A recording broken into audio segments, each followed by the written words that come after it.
Bismillahirrahmanirrahiim. Dhammaantiin soo dhawaada meel walba aad joogtaan. Insha Allah maanta waxaan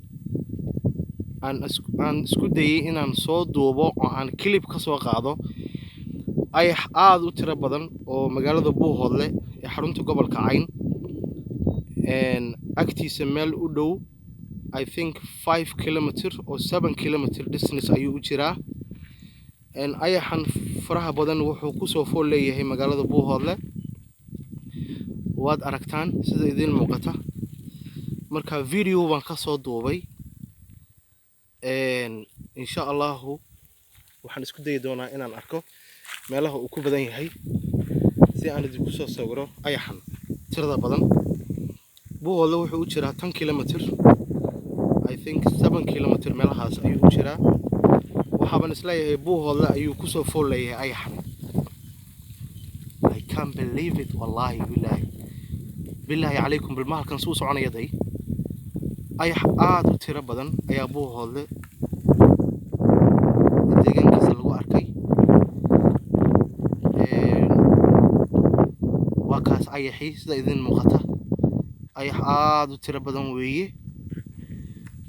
Buuhoodle ayuu بدمدين كسعة ورياضة وحنا ما نبغى كن كوجش إني وحكسعة يقول جينا تكلين قل كأنه بقول يا أبا مركا أي حنتر هذا بدن سيد الحقيقي وح وشوجا دول فرا بدن ودول كسمالي ذا كم ذا خاصة ماشي أنا فيديو خاصة دوبي وأبوه هذا وحكي حكي أقرأ كسبح أبوه هذا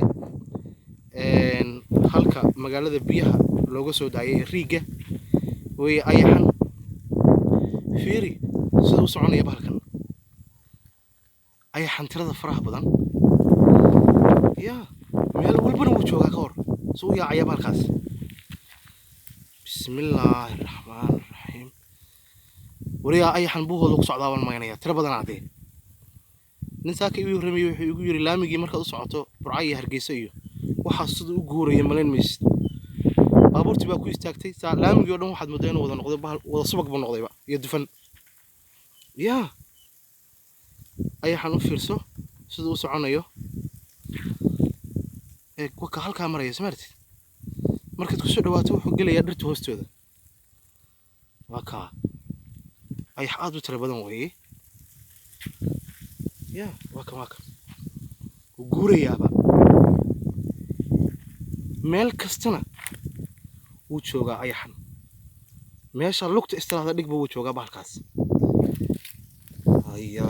ayax tiro badan weeye. waxaan u baahanahay dowladda Soomaaliya dowladda federaalka Soomaaliya waxaan ka codsanaynaa madaxweynaha jamhuuriyadda federaalka Soomaaliya mudane Maxamed Cabdullaahi Farmaajo iyo Prime Minister Khayre ayaan halkan baaq uga diraynaa ku aadan ayax Buuhoodle ku dhow. waxaan rabnaa inaan ka codsano rescue-ga wasaaradda maxaan ku iraahdaayay wasaaradda beeraha ayaa waxaan si sharaf looga codsanaynaa maadaama aan nahay reer Buuhoodle in ayaxan ay naga soo gaaraan because magaaladu geli karaa beerihii hadda waa kuwaas beeraha oo dhan buu gelayaa. look at this fiiri beerihii waa kuwa wax yar buu u jiraa beerta hadduu galo wuxuu cunayaa qarihii wuxuu cunayaa dimkeeda leeyahay kamsaradii wuxuu cunayaa maxaan ku yiraahdaa yaanyadii wuxuu cunayaa baradhadii wuxuu cunayaa basashii waxaas oo dhan buu ku degayaa beerta ma la arkayo marka dawladda waxaan si sharaf looga codsanaynaa arrintan inay soo farageliso ayaxan faraha badan ee Buuhoodle lagu arkay. marka waa kaas sidaas ayuu soconayaa wuuna tiro badan yahay. maalintii haddaad iska caydhiso oo aad beertaada intaad niman shaqaalaha geliso tiraahdo already iga caydhiya ayaxan habeenkiiba haddana soo noqonaya. marka insha Allah khayr badan baan idin rajaynayaa. magacaygu waa Bashiir Wadani. videogan ayaan ka soo duubay Buuhoodle meel u dhow. marka khayr badan baan idin rajaynayaa insha Allah soo duceeya bahalkan inuu naga tago.